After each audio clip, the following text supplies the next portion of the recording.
Good morning ulit, continuation ng mga nagawa natin. So,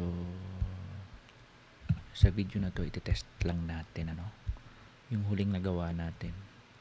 Kung kumikita ba yung ganitong time range. So, yung time range nito is mag-start ng 3, mag-end ng 4, exit all trades sa 9 o'clock, cancel ng all pending orders at 3 o'clock.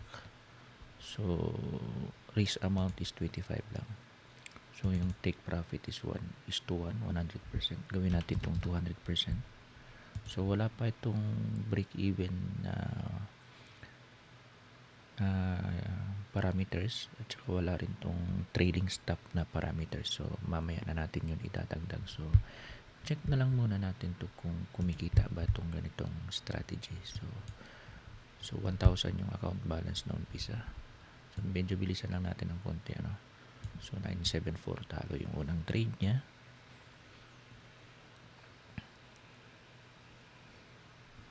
So, 1:2 yung 1:2 yung so, bilisan natin siya ng konti. So, yun. 1,300 na yung profit niya, So, bilisan natin ulit.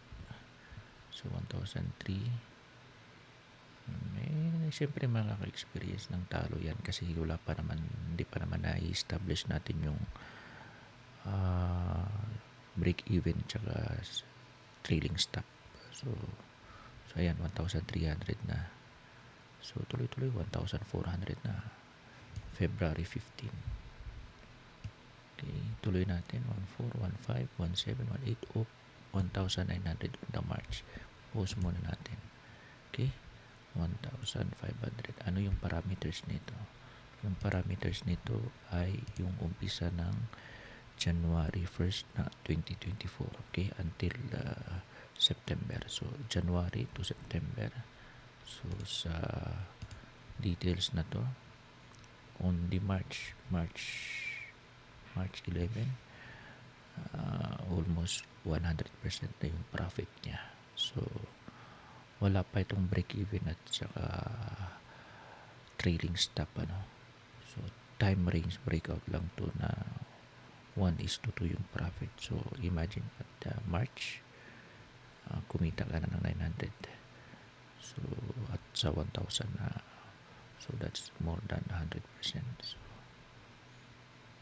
tingnan natin yung history.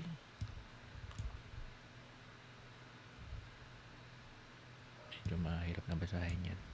So, trade na lang tayo. So, kita mo, on the March pa lang. So, malaki na yung profit sa time range na to. So, automation lang yan. So, salamat. At tuloy natin yung next video mamaya. Pag umabot na ng 4 p.m. Meron idadagdag na lang natin dito is yung break even tsaka stop loss. Pwedeng nang fully operational, fully usable na itong script na to. So, maganda yung test natin. At 1:2. 1:2 yun. So, pwede nating stop. Subukan natin yung 1:3.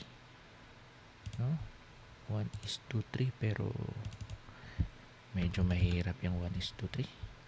Mahirap i-attain yung ganitong profit. Medyo malaki. Pero subukan lang natin 1:3. So, 1,000 na puhunan. 1:3.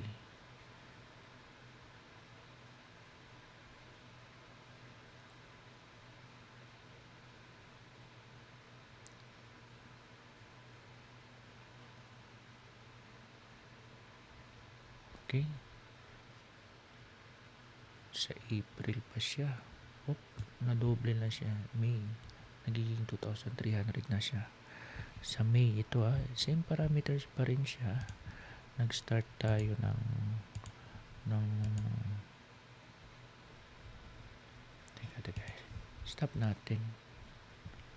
Saan yun? Pause muna natin kasi hindi siya nakikita. So, yung overview nito, January 1 pa rin hanggang September. So, May na ito, 2,300 na at 1:3 yung ratio. So, tuloy natin siya. Kung talagang kikita ng malaki siya. So, June, July, August. So, 1,600 from. So, pero at least profit pa rin siya. Hindi siya negative siya, no?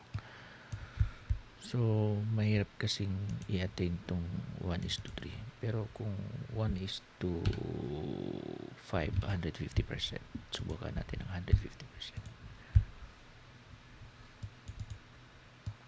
Fast forward lang natin ng mabilis, ano? So, starting pa rin to ng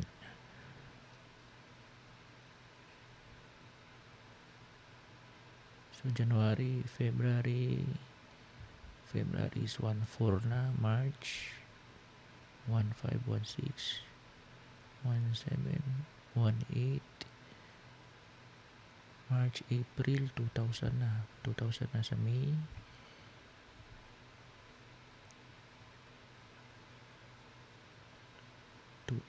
May, bilisan natin ng konti, 2.4, 2.2, June, 2.3, 2.2, 2.1, July, 2,000, August hanggang August siya is 2,100. So, kumita ng 100%. So, at least profitable siya. Okay, hanggang dyan na lang muna. Tuloy natin mamaya kung magre-reset na itong ating Cloud AI. Thanks for watching.